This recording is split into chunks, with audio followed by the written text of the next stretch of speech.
Akala mo ikaw lang ang nananaginip. Pero alam mo ba ang aso mo rin pala? Kapag natutulog ang aso, makikita mo silang gumagalaw ang paa parang naglalakad sa hangin. Minsan tumatahol o umiiyak ng konti. Para silang naglalaro, hinahabol ang laruan o tumatakbo sa panaginip. Ibig sabihin, active ang utak nila habang natutulog. Nire-replay nila ang kanilang pang-araw-araw na karanasan, lalo na yung laro, pagkain o bonding moments kasama ka. Ang nakakatawa pa, minsan makikita mo silang umiikot, sumisilip o gumagalaw ang tainga, parang sinusubukan nila ulit ang laro sa panaginip nila. Parang mini-adventure sa tulog nila na puno ng excitement at energy.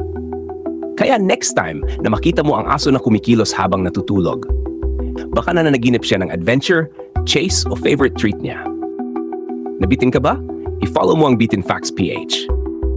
Bitin nga, pero totoo.